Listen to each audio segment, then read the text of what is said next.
আজকে কলে মেলা ইস্যু বুঝেছেন এটা এটা নিয়ে ধরি ওই যে কুদ্দুস বয়াতি আছে না ওরা একটা চমৎকার গান আছে কলে কোনটা ছেড়ে কোনটারে ধরি শুনিছেন শোনেন নাই আরে এডিটর সাহেব এনে শুনে দেন না এরপরে তো বাম্বু চলবে বরাবর এনা সবাই এনার্জি নিয়ে নিক তাই না শোনেন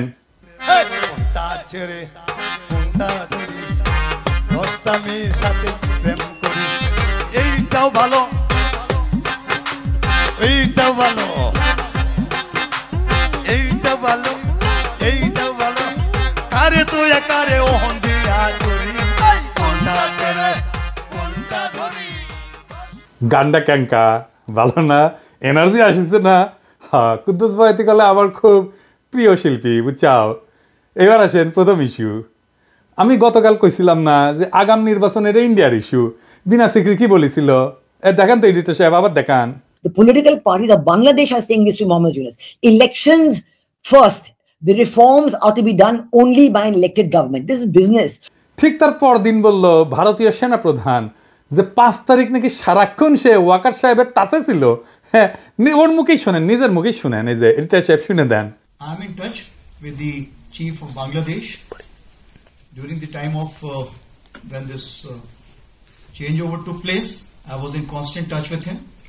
And even thereafter, in November 24, we had a video conference also. As far as the military cooperation is concerned, is again going up in the same way. Our officers have moved there for the NDC also. When we talk about the relationship we should talk about when there is an elected government. So as of now, the relationship is with the military is well and perfect. তাইলে ওয়াকার সাহেবের মধ্যস্থতায় যা যা হয়েছে পাওয়ার ট্রান্সফারের তা Indian সেনাবাহিনীর সাথে আলাপ করে হয়েছে ঠিক কিনা এবার বুঝেছেন তো বিপ্লব কখন কেমনে কোনটি গেছে আমি কই নাই আগে কইছিলাম কই নাই আগে ক্যান্টনমেন্টে যায়েন না কইছিলাম না কইছিলাম এখন বুঝেছেন তো যে মাখা ভাত খাইছেন আর জনগণরে খাওয়াইছেন তা মাইকা দিছিল ইন্ডিয়া আর কি কইছে নির্বাচিত সরকার আসলে সম্পর্ক স্বাভাবিক হবে আবার শুনেন When we talk about the relationship we should talk about when there is an elected government. তার মানে বিএনপির সাথে সেটেলমেন্ট হয়ে গেছে বিএনপি ক্ষমতাতে আসলে তার আর ডিস্টার্ব দেবে না তার আগে যত পারা যায় ডিস্টার্ব দেবে ঠিক কিনা বলেন এবার আসেন দ্বিতীয় ইস্যু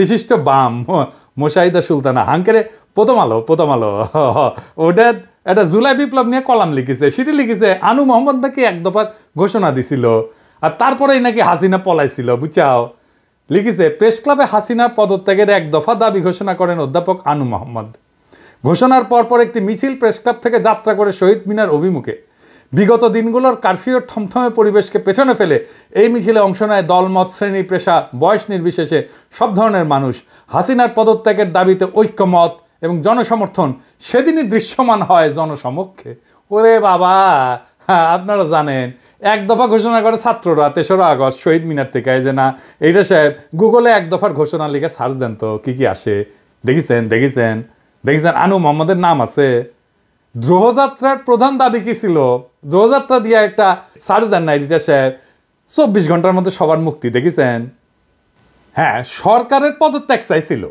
কিন্তু সেটা এক দফা ছিল না মেলা দফা ছিল তার সাথে এভাবে ইতিহাস পাল্টায় যায় বুঝছাও এভাবেই প্রথম আলো তার পক্ষের বয়ান তৈরি করে বামেদের লেগা মানে রক্ত দিল সবাই আর নেতৃত্ব হয়েছে বামের এবার আসেন চট্টগ্রামের ওসি নিজামরে ধোলাই দেওয়ার ঘটনা বিএনপির প্রতিক্রিয়া নিয়ে একটা কথা কয়ে নি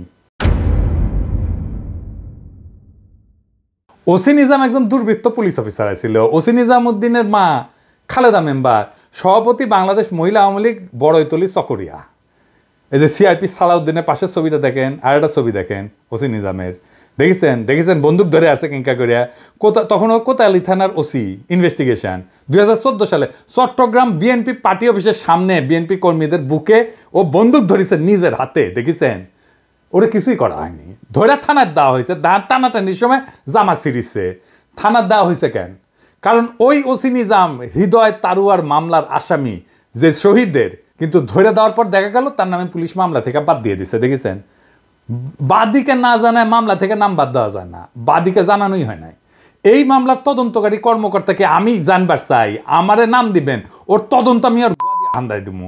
এই নিজামরে ধরিছে শহীদুল ইসলাম শহীদ নামে স্বেচ্ছাসেবক দলের নেতা এক বীর যুবক, আমার স্যালুট তারে দল থেকে বহিষ্কার করে দিছে। কেন? দুইটা কারণে। দুর্নীতির দায় সাজাপ্রাপ্ত মীর নাসিরের ছেলে মীর হেলাল ছেলেটার বিরুদ্ধে অবস্থান নিছে।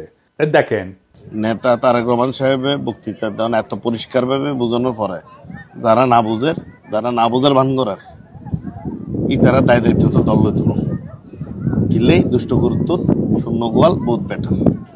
আর পুলিশ অ্যাসোসিয়েশন বিবৃতি দিছে খুনি নিজামের জন্য ওদের মনে নাকি গভীর সমবেদনা তৈরি হয়েছে। হারাম জাদা, হাজারের উপরে ছাত্র জনতারে পাখির মতো গুলি করে মাইরা ফেলাইছো, 25,000 ছাত্র জনতাকে চিরজীবনের জন্য পঙ্গু করে দিছো। ঠোলার আচ্ছা ঠোলা তোর হৃদয় আছে মাদার।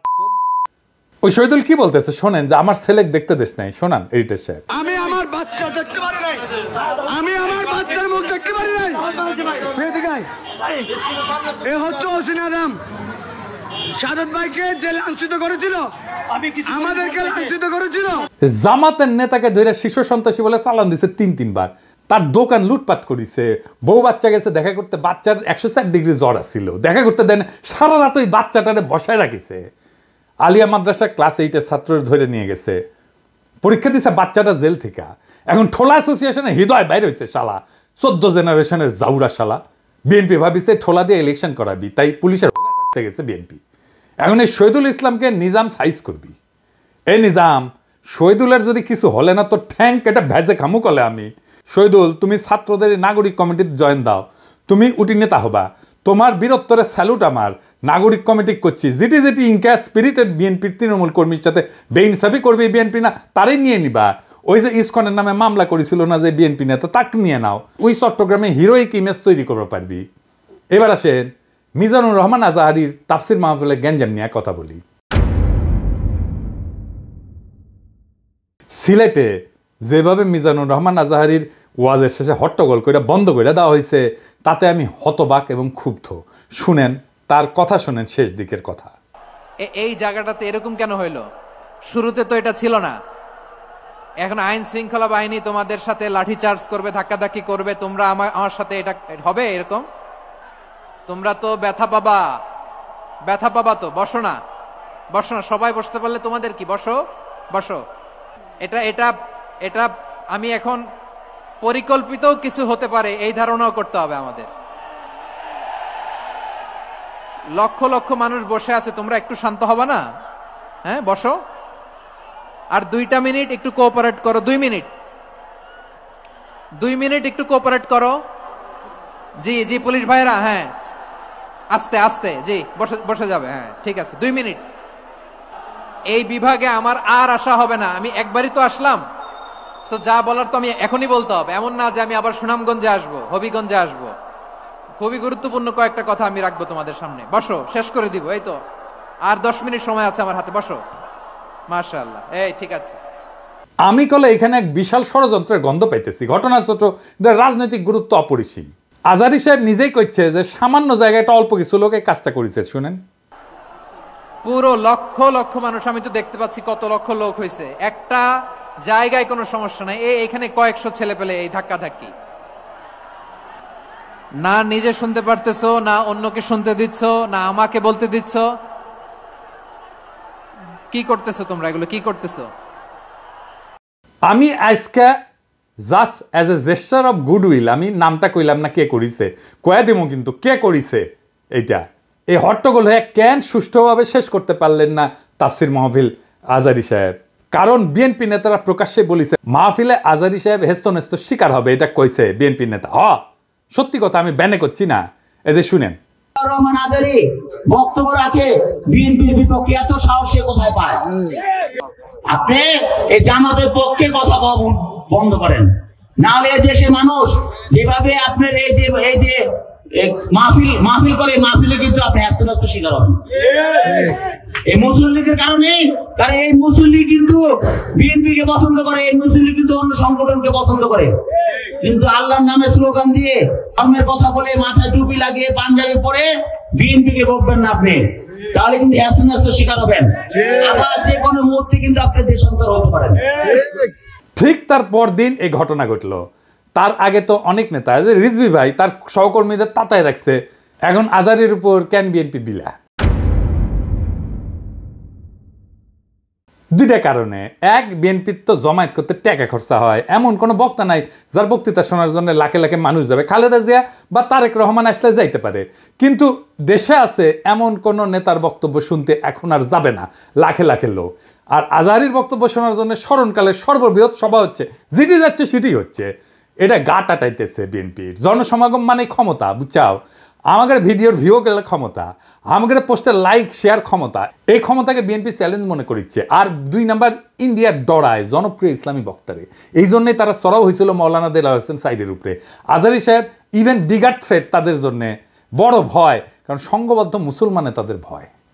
আজহারী জামাত করে না, তার বয়স কম, তারা যুদ্ধাপরাধী বানাইতে পারবে না, চমৎকার কথা বলে, আধুনিক মননশীল, অপূর্ব সুন্দর গলা আর চেহারা মাশাআল্লাহ, ইংরেজি বলতে পারে ভালো। এইরকম একজন দায়ীকে কোনোভাবে টলারেট করবে ইন্ডিয়া? করবে না। এক বেকুব তার মাথার দাম ধার্য করেছে, শুনেছেন? শুনেন।